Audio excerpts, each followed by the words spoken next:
There are business leaders that are making so much more than profit in their enterprises. They're elevating their businesses, teams, and themselves to add more value. And so can you. Welcome to the Chris Cooper Business Elevation Show with host Chris Cooper. If you are looking for ways to elevate success while contributing to a better world, you'll want to listen in for the next hour. Now here's your host, Chris Cooper. Hello, this is Chris Cooper, and a big welcome to the Business Elevation Show on Voice America. And for those of you who just celebrated Thanksgiving, I hope you've had a very enjoyable time and time with friends and family and kept safe.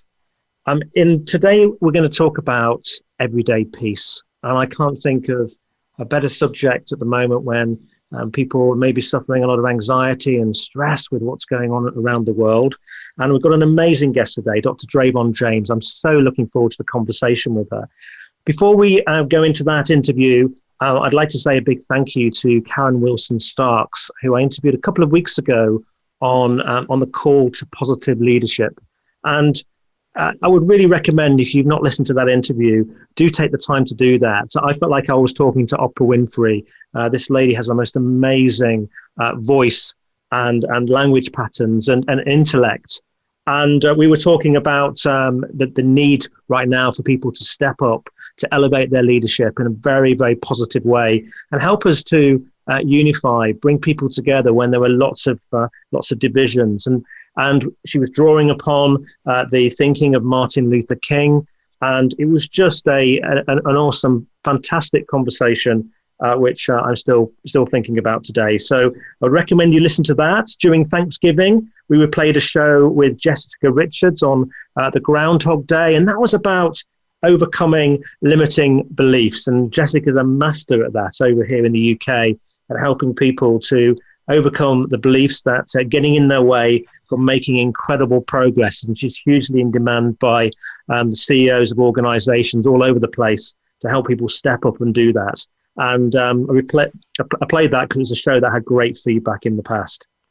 So this week, I brought together a group of show guests, a group of just 8 people as a little test just to see how, by bringing some wonderful, amazing people together, the kind of conversations that would happen. And I've realized, talking to my guest today, Dr. Drayvon James, that what that did for people is it's enabled kind of restless minds at the moment to find a place to settle. And it's been a most wonderful, nutritious place to have a conversation. And I realized today that people want to step up, and many people find the way to step up and contribute positively with wisdom rather than just intellect to contributing to resolving the world's problems. And I think there'll be more of that on this show next year. I think that's a major feature for me and focus for me, is enabling you to step up and to make a bigger difference and a bigger positive contribution that ultimately leads to the solutions that we need on this planet for our long-term success, prosperity, happiness, and of course, connection with the natural environment around us. So that will be a real kind of feature next year, helping you to step up and move yourself to another level to make a bigger contribution. So let's talk about everyday peace, and how do you access this everyday peace to empower you to not only feel calm when the world feels unsettled around you, but also to create the life that you've always dreamed of. Now, my guest today, Dr. Drayvon James, is the founder of Everyday Peace. She's an author, she's a motivational speaker, she's a pharmacist, she's an actress. I'm just blown away talking with her, actually, about how she manages to do all of this, but also while feeling the desire to educate and empower and inspire others to build the lives of their dreams, no matter what shows up in their lives, whether it's good, bad, or otherwise. Her journey began in poverty in the south side of Chicago. She has a doctorate in pharmacy. She still works in pharmacy and leads a big team. And she's not only a successful pharmacist, she's author of Freedom is Your Birthright. I mentioned she's an actress. She's got career credits, including a recurring role on HBO's highly acclaimed The Wire. She's been in many stage plays, independent films. And a client list includes the University of the District of Columbia, New Hope Ministries, Next Chapter Online. I don't know how she does it. I'm just don't know how she fits it all in. So let's discuss today this aspect of everyday peace and how it can help us to achieve our dreams, but also deal with all this turmoil that's going on right now. So a huge welcome to my guest today, Dr. Drayvon James. Thank you, Chris. It's wonderful to be here. You're very welcome indeed. And I'm really looking forward to this conversation. We've had a couple of great chats this week. And I think it's going to be really inspiring and helpful for people. But I want to let's just start with your childhood, because I know that you had a very rough childhood. You grew up in Chicago. I visited Chicago and I saw the beauty in Chicago, but I also saw, people struggling in that city as well. Just share a little bit about, your background and where you came from. Yeah, that's wonderful that you had that experience in Chicago. Oftentimes I say my experience in childhood in Chicago was like the best of times. It was the worst of times. We all remember that famous line from literature. Mm. And, there was, from the South Side of Chicago, my dad died very early on. So my mom was alone with 3 children. And we experienced the hardships of what can happen when there's a lack of money. And, that is the currency we use to exchange for safety oftentimes in our world. So we had a lot of unsafe times, and that can really do one or two things to a person. It can make you enter a world feeling that the world is against you because you lack the fundamental resources to acquire safety. Or you could arrive at this point in your life and say, I live in a very friendly world where everything is for my good. And somehow my mom had the ability, we had bouts of homelessness, but she had the ability to instill the latter in her children, that we live in an amazing world where everything that happens is ultimately for our good. So it's this sort of iron sharpens iron sort of take on life, if you will. And that's just what happened. She had 3 children and all 3 of us went on to acquire education and live a life that provided financial security, the one thing that was missing on the South Side of Chicago. So through all those hardships, that is the thing that I took away from it, is that I determine my outlook on life, what I perceive life to be telling me. And then it gives me just that. And that's what I want to teach the world to do, that you are not, your tomorrow is not determined by what happened yesterday. It's determined by what you do in this moment right here. Yeah. It sounds very, very challenging. So were you moving from a shelter to shelter, or did you spend time on streets? Yeah. So it was, you have to remember, this is in the 70s. And I don't remember ever hearing anybody say they were homeless in the 60s and 70s, but I'm sure there were, right? So there were occasional shelters, but mostly it was, finding a friend or a person that we'd stay the night with, or there was a lot of walking until the next school day. So, yeah, but there wasn't a lot of shelters. I don't remember that a lot in my childhood, that wasn't a big thing at that time period, at least not where we were. Wow. And did that situation for you, did it have, it seems like maybe they're very, very incredibly tough to be brought up like that. It's, if I consider where you are now and what you've achieved, was that in some way been the fuel that's helped you to step up and say the desire to help others? I think about that a lot, Chris, and I think that it has played a significant role in my life, because there is this energy, this undercurrent of fear. And we think of fear so often, has this negative definition attracted to it. But it's what you do with the energy. And so that desire, at least early on in my life, was to never experience that again. And I used that energy to propel me forward and say, okay, so this is what I want to do to sort of create as much as we can create physically security for myself. And then I thought, well, I also want to create this for other people because in some form or fashion, we're all afraid of something. And my thing was that, I would never want to be homeless again or not know where my next meal was going to come from. And for other people, it's a number of other things, but it's all this fear. What do you do with that? Can you utilize that energy? And that's what I decided to do. I said, it's just energy and I'll just use it.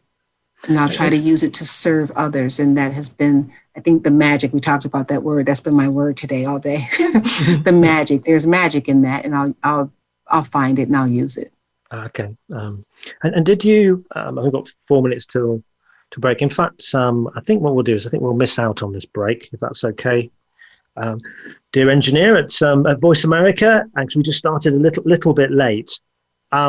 Did you while you were doing this walking a lot before school, as you described, was it then that you started to maybe develop this dream or a vision of becoming a pharmacist and then an actor and now a thought leader for everyday peace? I mean, where did that emerge from? That's a great question because no, I never wanted to be a pharmacist. I've got to be quite honest about that. In the 3rd grade, I auditioned for a play called Ladies First. I'll never forget, not one moment of the day, the fact that it was raining and I heard the play on a record player. The teacher put on an album, and that's how the play was.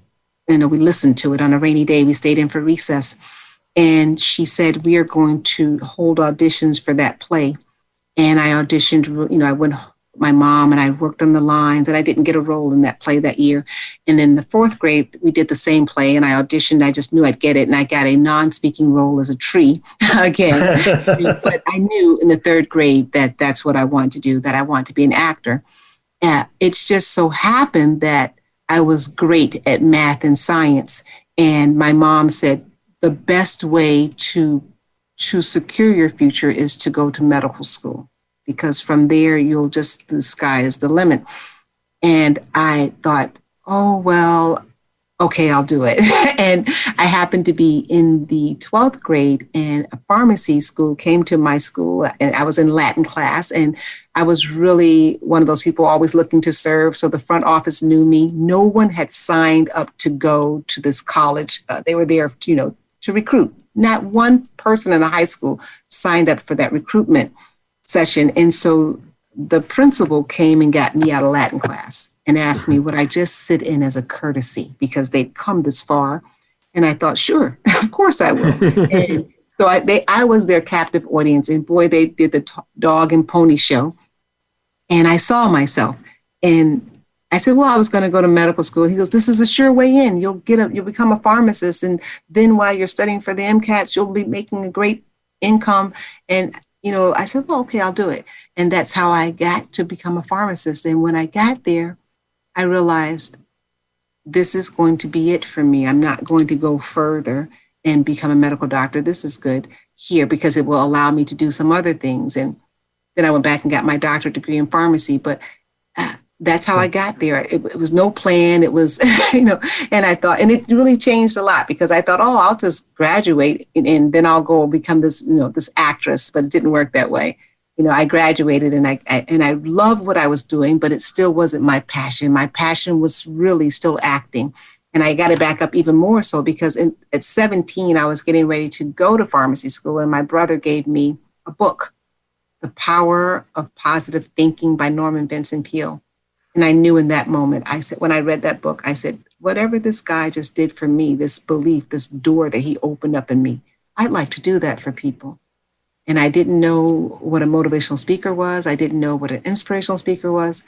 So I started studying, and I have journals that date back to when I was in college, where I was just researching this concept of peace and what that meant. So everything just sort of evolved, I think, from a willingness to be open to life.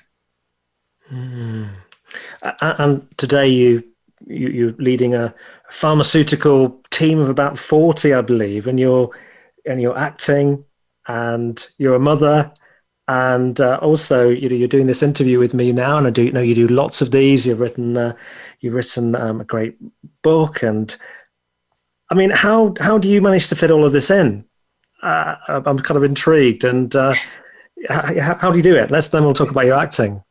Yeah, Chris, I would like to say I'm a great person with time management. That would not be the truth, right? But what I am great at is staying in the moment. And and of course, like everybody else, it comes and goes, but I am very clear when I'm not in the moment and when I'm not in tune with what I should be doing, what Drayvon should be doing in this moment. So from there, I've been able to flow. I've put out my intentions to show up as a person who loves me first and foremost every day. It is from this place of loving me and the overflow of that I can love everyone else. So, and that has been the key. I've had audition roles and they said, oh, this is going to be we're going to be on location for 3 months. Will you be able to commit? And without knowing that I can commit, I said, I'll go into the space within myself and say, is this what you want to do? And I'll say, yes, I can commit. And then I'll go back to my job and I'll say, this is what I have an opportunity to do. Perhaps this is, I can come in and I can work and I'll keep everything working and going in another way. I believe that when you show up, it's not that you'll have everything figured out in your mind, because that's not where decisions are really made. They're made in the body, in the soul, if you will. And the mind is to execute with the decision that has already been made in your body, in your soul. Yeah. And it just works. It just works. If I were to sit down and do on paper, I used to tell people I get myself together in the carpool line, right? That used to be my slogan. Because if I was to sit down and say, can I actually get my kids from school today? The answer would have been no. Your kids will not be picked up on time from school today by you. But it would work out. It would work out. I definitely rely on resources as they show up for me, but those show up too because I know that the universe supports me. And I open up to the creativity that the universe has. There's no question for which there's not already an answer. And I'm suddenly have discovered this through my own kind of work and the hundreds of people that I've now interviewed. That some of the people who achieve some of the most amazing things, it often kind of comes through them and there's a lot more going on, but it's when they get into that natural flow of maybe thinking, but then kind of being before doing, the right sequence events happens, even though at the outset, that idea, maybe you've got a 3-month acting role. To some people, it's impossible. I can't do it. But it's somehow as though the world works around you, doesn't it? It accommodates and supports. And you have to be willing, there will be sacrifices, but they'll be okay. It won't really, you'll know that your are places to give and to receive. And the giving always happens before the receiving occurs, right? Yeah. And so when you're in that place that I'm willing to give in order to receive, and that is the energy that I feel just as good giving as I do receiving. Yes. We'll each play our role, and I love that phrase you said, you get to practice being before doing. I'm here to be in this place of service. And once I determine that and purpose that, then I'll be giving the next action, what I must do. Yeah. I mean, one of the things I sometimes think is that sometimes to see the next step, you actually have to provide space for something. Almost let something go to provide the space, and then it's filled by the next thing. And I'm a little intrigued, and maybe I need to get into everyday peace shortly, about you being so busy. I don't know what your experience is with that, or do just everything just accommodate? Yeah, so that's one of my meditations. We were talking about that before we came on the show. So one of my affirmations, if you will, or mantra, is I am letting go, right? And just yesterday I was talking to a client and I said to them, that the thought of letting go for me was in the beginning was like jumping out of an airplane. I just thought to myself, who would let go? And then I realized that it was so freeing to let go of everything, my expectations to succeed, my expectations to accomplish or to complete or to perform. And when I let go of those expectations, I become wildly present in this moment. And the stress starts to melt away because it is always letting go. As I said, I had that image of jumping out of an airplane. That was so frightening. But I was like, wow, and I've not hit the ground yet. This is amazing to feel this way, that I am weightless. And there's something other than my wanting to control everything that's keeping everything in place. I don't have to know how to define it or to label it.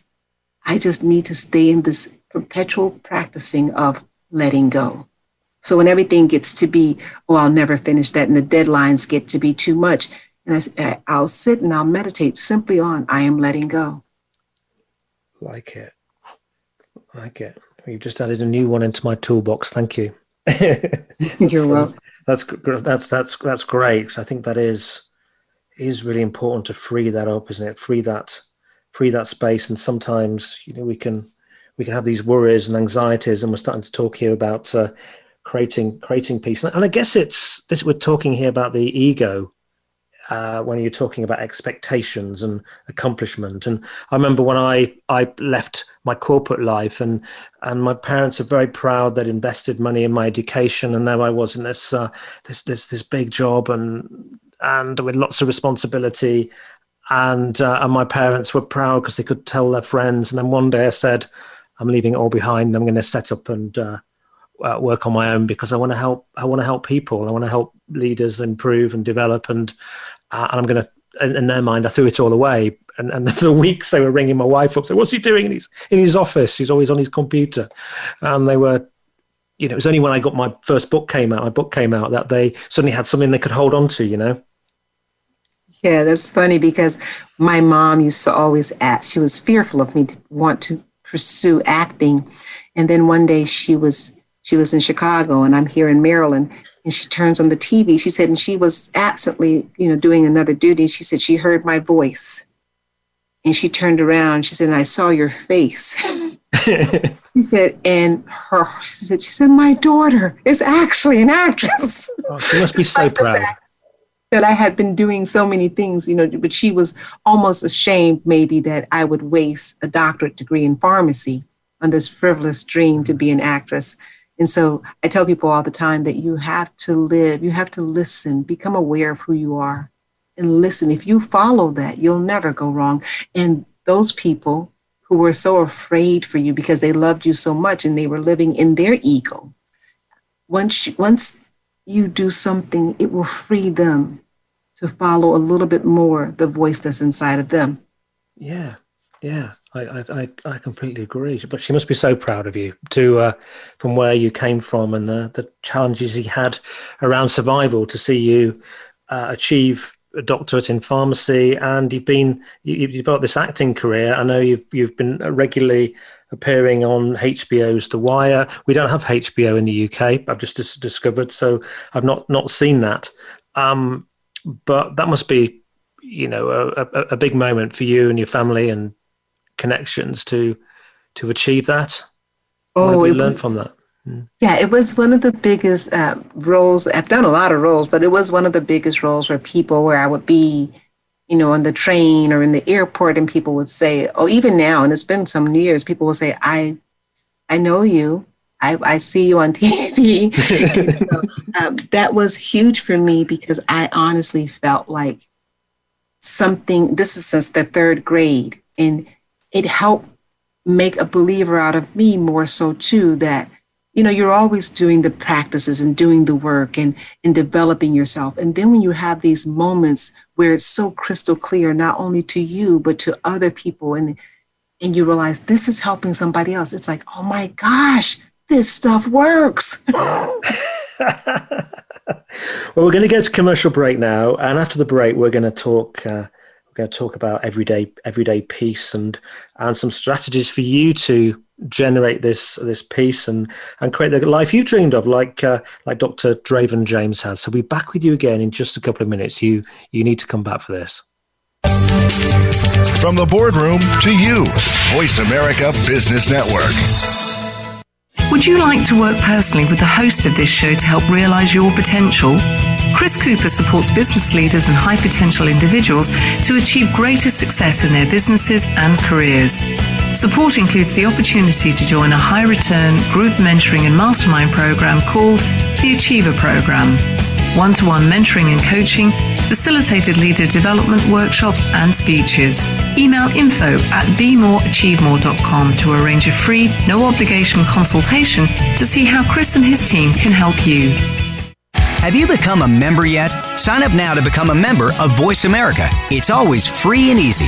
Plus, you get to take advantage of some great member benefits. Get unlimited access to millions of hours of on-demand content across all of our channels. Keep track of your favorite episodes, shows, and hosts in your own customizable library. Find out what shows you might be interested in based on your favorites. Plus, you get insider access with our newsletter. Membership gives you more. Sign up at voiceamerica.com and click register at the top right. From the boardroom to you, Voice America Business Network.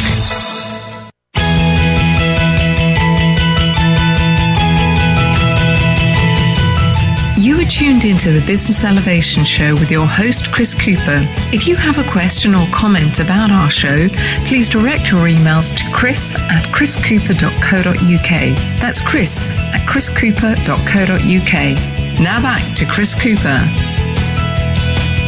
Hi, this is Chris Cooper. I'm with Dr. Draven James, and we've been talking about Dr.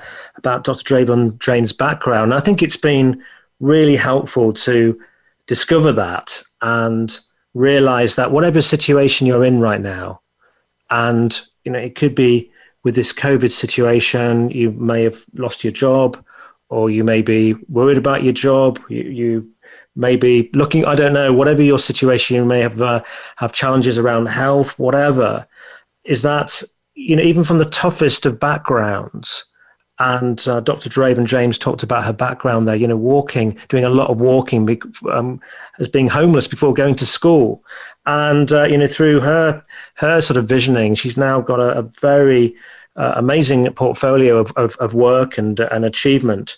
And, the situation may seem tough right now, but where you could be in a few years' time, if you take on board some of the actions we're going to talk about today, could be, somewhere completely and utterly different. I always remember there's a quote I really like by Tony Robbins, which was, people considerably overestimate what they can achieve in a year, but considerably underestimate what they can achieve in 10. Literally, life can transform.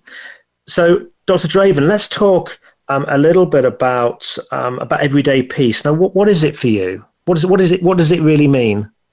Well, I have to start that answer by telling you the definition that I use for peace, which isn't my definition. Many, many years ago, I read something and I just adopted it and kept it as my own, and I utilize it. But peace is wholeness, completeness, nothing missing, nothing broken, totality. And even as I say it, this, I don't know, the millionth time that I've said it, right? Even when I say it, I feel this calm every time I say that definition over me, because when you look at peace that way, you realize that if it's whole, if it's complete, if there's nothing missing, nothing broken, totality, that means that everything, even those things that don't feel good, everything that shows up in your life contributes to your peace, because it's part of you, it's part of the wholeness of you. And so I love that, is to show up every day whole, complete. That means that if my heart is broken, if I'm not feeling well, if I have fear, if I'm excited about something, all that's a puzzle piece, and that's all there. And I show up with no puzzle pieces missing. Sometimes when I talk to teams at work and things of that nature and consult, I'll hear people say, oh, leave your personal stuff at the door. And I'm just the opposite. I want you to show up whole. We can use everything. I don't want you to show up fragmented and broken. Bring everything. Yeah. And in that wholeness, if we stay conscious and we're willing to do the work, and we are, then you can have and create a life that is so fulfilling. Your next level of greatness is what I call it. Mm. I did last week. I ran four workshops for I think 23 or 24 companies, owners were sort of present on discovering your purpose, or your why, and also your business why. And while I was doing that, one thing that came to me was when you have this purpose that you discover, and this kind of calling is the idea of you have two choices. And when I do this work on purpose with people, I notice those who absolutely embrace it wholly go on and achieve the most incredible things over the time horizon. I mean, it's just astonishing what sometimes happens in the world. And there's those other ones who just take this statement and piece of work and do nothing with it. So I always say to people now, with the film The Matrix, if you've got a choice, you can take the blue pill and you can just take this and you can go away, or you can leave it in a folder, or alternatively, you can take the red pill, which means you're going to go down the rabbit hole. And it seems to me, and life it will never be the same again. And I think that what I'm linking that into is what you've just said there about taking the red pill is about showing up wholly and in everything that you do. It's a different way of being, isn't it? Yeah, it is, because so often we live in this suppression, right? And I did too. I lived in that space. I tell people I've learned over the years through studying and through trial and error that when you show up fragmented, you only get part of the puzzle. You only get part of the reward. And so often we encourage people that way too. I went to a very prestigious college, and I would sit in those lecture halls, and there was rarely studying to be a pharmacist. There were very few African-American people there, and women that looked like me. And so, or had backgrounds like I had. And part of me felt that I couldn't show up as me. I had to show up as somebody else so that I could be accepted, or so that, this part of me would never be discovered. And it wasn't until through my own studying, reading different things, that I one day decided just a little bit, just to relax with that and to not do anything externally different, but just to decide that I was going to be whole in this moment. And then I was going to sit in that lecture hall and listen as me, not listen as, oh, I need to suppress this part of myself. Not all of me belongs here. And I just listened as me. And I remember walking out there and going to get a sandwich afterwards. And I said to myself, I learned so much that day. There was no part of me. I didn't show up fragmented. I didn't show up as the little girl who didn't want you to know, even though I didn't tell anybody, but I didn't mind being whole in that moment, being the little girl who was homeless and didn't, even at that point, sometimes during college, I didn't have a place to stay. I'd have to stay from one person's place to another person's place because I couldn't afford my rent fees or the dorm fees. But I showed up being okay with that, being okay with me in that moment, loving me in that moment, and being proud of me in that moment. Yeah. So you focus in on the now, and you weren't thinking about your past, you weren't thinking about tomorrow and the future, or whether you like someone or they like you. You're absolutely right in that moment, and that's where the special things happen when you're in that moment. Oh, that is your most powerful moment. And I tell people, I, of course, work in healthcare, and this is interesting times in the world, right? And to be powerful in this moment, you can't show up wondering whether or not I think you're a genius, right? You can't show up wondering whether or not I know about your past med era. You can't show, because that's fragmented. Show up in this moment with the spirit of knowing that everything I have to give in this moment, I'm here to give it. Everything. That's power. That's what creates the magic for the next moment, being present in this moment. Yeah. So let's focus in on a bit of, where people are feeling stressed at the moment, and how we just talked about getting in the now in terms of maybe dealing with that in that moment, and maybe not thinking about the past and your stresses for tomorrow and other issues. What thoughts and tips and ideas can you offer people to maybe change their perception around stress and deal with it more effectively? Yeah. So there's this process I call the transmutation of stress energy. I love that word, transmutation. It makes me think of alchemy, you know. But so, and that's this whole, magical experience and this power that you and I have and everyone has, right, is perception, right? One person says, that phrase, you say tomato, I say tomato, but one person says, this is the best day of my life. And the other person says, same event happens. This is the worst day of my life. I cannot move forward from here. And it's just how they see that event. And so stress is much like that. Stress is energy. Everything is energy. So stress is energy. And then once we become aware, the first step is to become self-aware, because oftentimes we're experiencing stress and we don't even know it.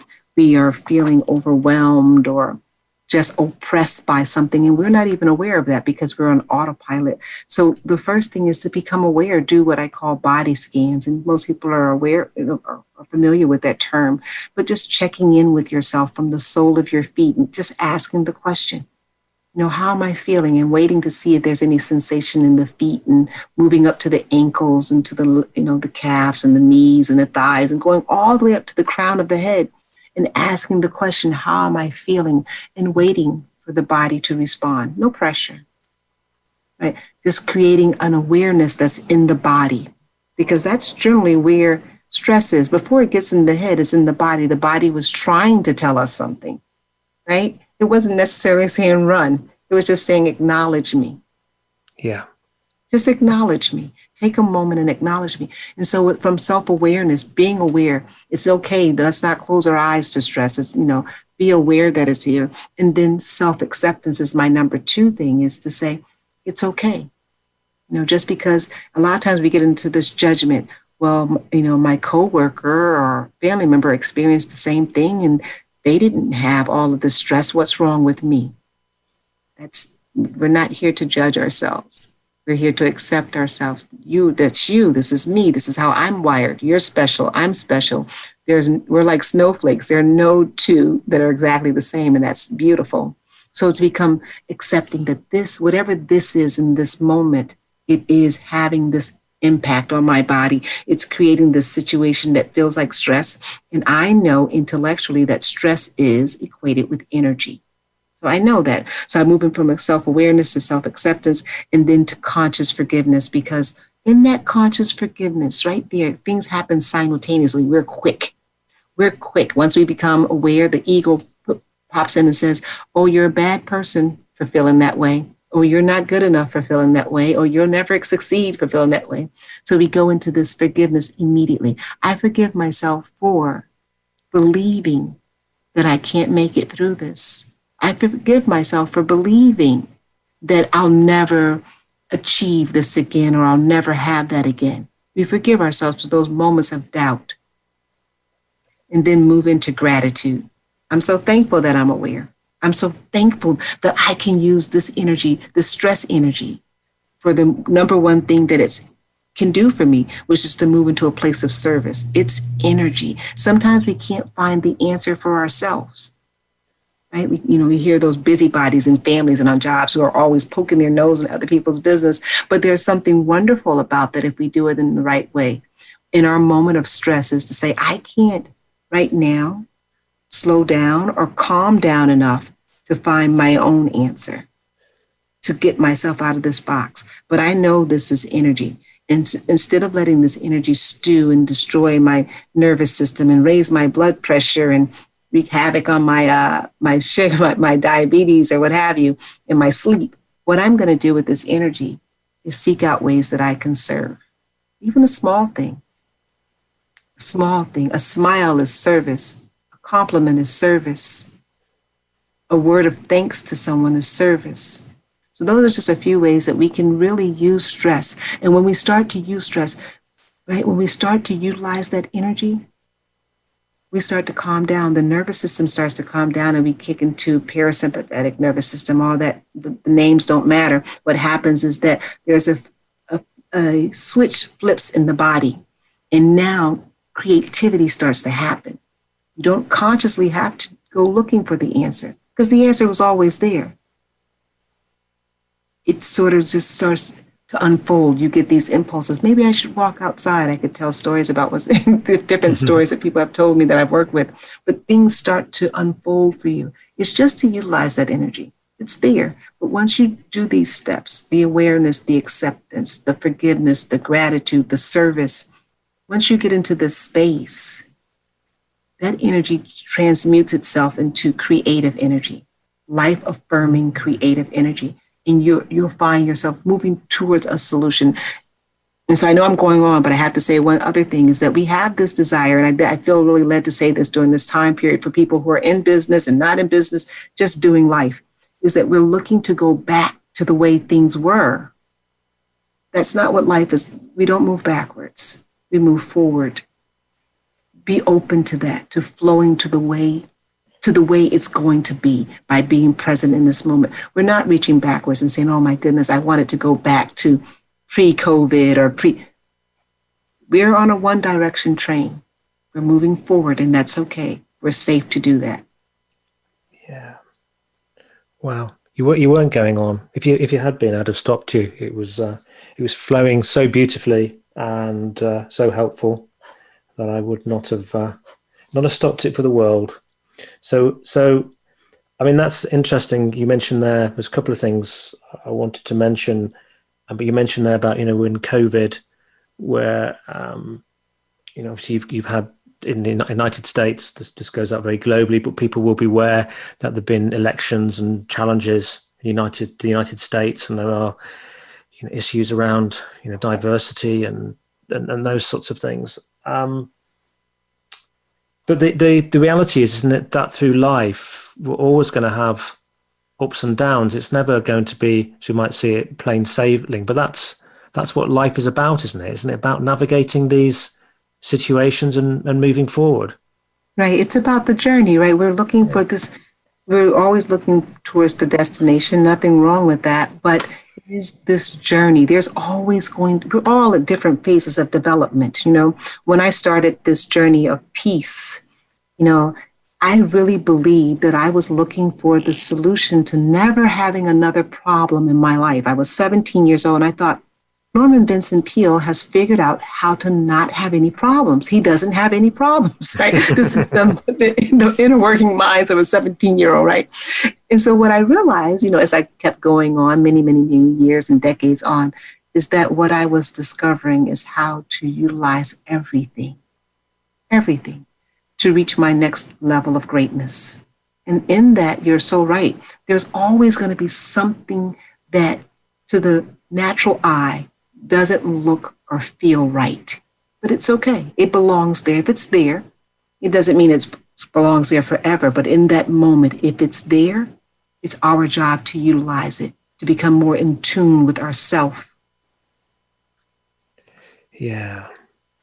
I wonder, listening to that process that you shared, and I wonder whether, I'm thinking about kind of that, relieving that energy, and you talked about gratitude and service and acknowledging it. And something I probably learned to do more in the last year really has been, and I've had little moments with it over the past, where there was a Sedona method I remember looking at years ago and utilizing, but the power of actually of movement to kind of shift that stress and energy, but also breathing as well. And particularly breathing out that sort of stress on the out breath. And I wonder if that's something you would recommend to people, utilizing breathing to help you.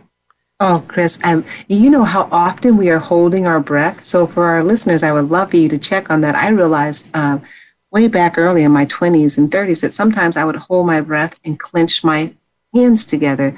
And I wasn't even aware of it. And so when we're not breathing, we're holding our breath, right? We're not allowing for flow and for energy movement. So I love breathing exercises. One I have been doing for years and absolutely love is the Breathworks. And I can't remember who the founder of that is, but that's that where you breathe in through the nose and you expand the belly, and then you push that breath up into the chest area. And I said nose, I meant mouth. You breathe into the mouth and you push the belly open, and you push that breath up into the chest area. All this is through the mouth, and then you exhale completely and slowly through the mouth.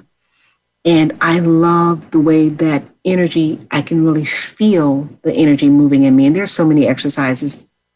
I'd like to talk about just one other one that I occasionally do, and I teach a lot to people when they're first getting started with breathing, is just to take that inhale through the nose and expand the belly as much as possible to the count of 4, and then hold to the count of 6, and exhale slowly through the mouth through the count of 8.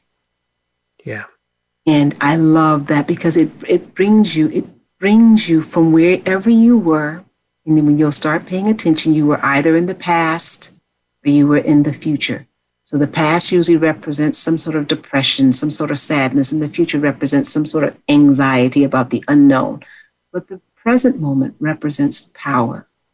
The ego doesn't know how to utilize that. That's a whole nother conversation, because the ego has the intellect of about a 2-year-old. Mm-hmm. So it can't utilize all of that power. It's too much for the ego. And that's okay. It's not too much for you. If you could just lull your ego to sleep and to rest for a little while, your internal body, you know how to use the power of now. Yeah. So that breathing helps to bring you right back to now, your most powerful moment. And then you will then start to utilize your thoughts effectively, because your thoughts work for you. You don't work for your thoughts. So your thoughts are under the command of the body. That's how they should be. So you'll have a feeling which commands a thought. But right now the thoughts are running rogue and the ego is running the show. So that breathing helps to reorganize things properly for you. A system that I've really come to love over the last sort of 6 months was created by a friend of mine called Nikki J. Owens, and it's mybreathingspace.com. And what she's done, her family, some of them are amazing musicians, and they've created these kind of breathing routines to music, breathing and moving your body, and when you're kind of laying on your back. But it's the most beautiful sort of modern kind of music in the background as well, and affirmation and things. But I do those regularly in the mornings, and has a tremendous impact. So I would recommend you take a look at that if you're listening and thinking, and yourself as well. I would recommend you have a go, because you can try that, I think, for free. But yeah, I absolutely love them. Nikki's great. So I want to just ask you, I'm mindful that the time is just sadly slipping away now. And have you got any thoughts with organizations? You know, my work is often with organizations and building very engaged organizations. And any sort of quick tips about developing more peace in busy workplaces? Oh, yes. See, that's my love and my passion too, right? Because we come together in these workplaces, and we come with so much going on in the workplace alone, but so much we come as individuals, right? We have a lot of things going on in our personal life and our goals and all of the things from our distant past, and we bring all of that into the workplace. And it's amazing that we do such a great job being in each other's space like that.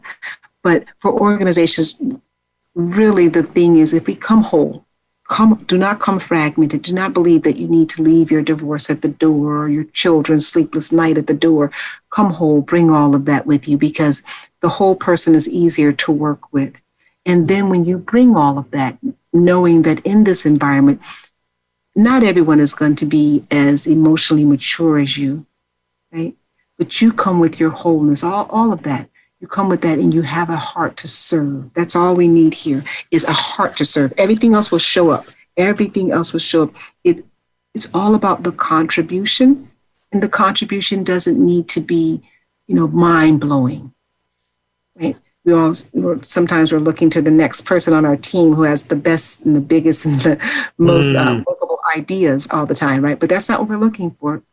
For organizations to really make an impact, we need everyone to come whole with a desire to serve. That's it. Once you show up like that, you're gold. We talked about looking towards the gold, pointing towards the gold. You're it at that point. Yeah. It's sometimes they may seem like little things, but actually they have the power, don't they, to make so much difference. That idea about spending the time in the now and coming in whole, as you say, can make an enormous difference in a workplace. You've written this. You've written your book, the book "Freedom is Your Birthright." What else will people discover when reading it? Those are great. Freedom is Your Birthright was my first book, and it is the first one in a 5-step. I'm working on the second one now. So this book is important because it helps to organize the way you approach life, your perspective on life. Knowing that you are free, no matter your physical condition, that freedom starts as an internal process, is your first step on the way to living your life of bountiful beautifulness, if you will. That embracing that, because we really don't live in that space of knowing that we're free. We believe that, we are a product of the home we live in. We are connected to the car we drive or to the initials behind our name, instead of just knowing that you showing up, being born, are the miracle. You're free to live in that space and make all of your decisions from there. Fantastic. Well, I would strongly recommend people look at that, and you can also find more information at drdravenjames.com. We were commenting when we looked at your site, Dr. Draven, just how peaceful we felt just reading it. So there's something special in the magnetism around the wording and the picture on there as well. Quite special. And you've got something called. We've just got a couple of minutes now, so I need to finish. But you've got something called 2020 Clarity Challenge. What's that?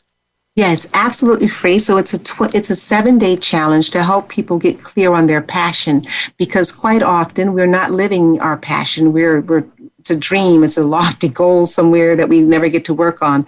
But it's reorganizing your life through from the inside out. Nothing needs to change on the outside. You have everything you need to get clear.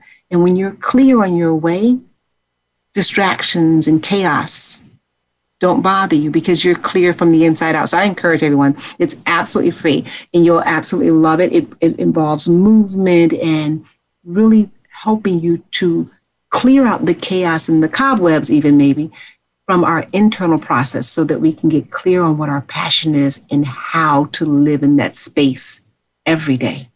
Fantastic. And they can access that through your website, can they? It's 2020 Clarity Challenge. You can access it through my website, but if you email Dravon James, and it's DRAV for victory, ON James @gmail.com, and you put free in the subject line, it'll email to you directly. You just click on the link and I'll put you right into the course. Excellent. And if you struggle with that, if you go to the news section on our site, we'll put the bit.ly code in there as well for that. So just very quickly, we've got 30 seconds, a final message.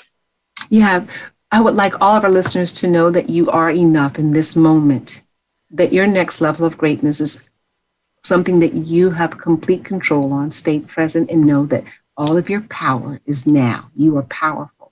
You can handle it. Fantastic. Well, I've loved being in the moment with you today, Dr. Draven. It's been... I've had a great time. Hope you've enjoyed it.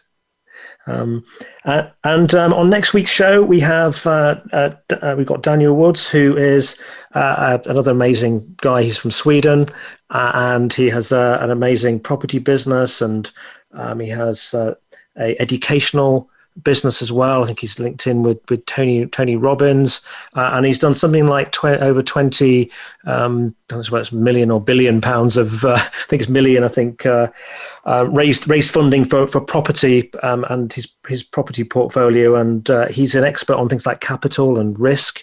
So we're going to talk next week about raising capital. He's got 25 ways that you can do that if you're looking to elevate your business.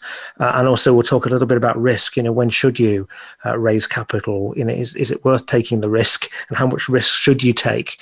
But he's also a very sort of deep and very learned guy.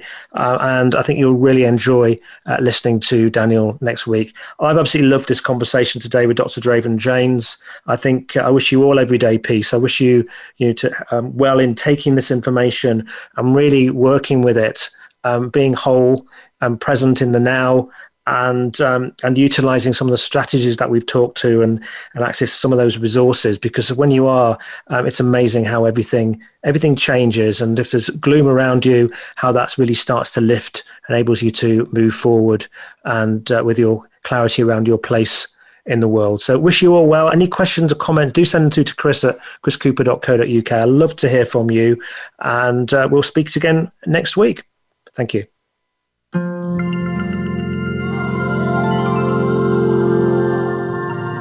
We thank Thank you for listening to the Chris Cooper Business Elevation Show. Please join your host, Chris Cooper, again next Friday at 8 a.m. US Pacific Time on the Voice America Business Channel. Be more. Achieve more.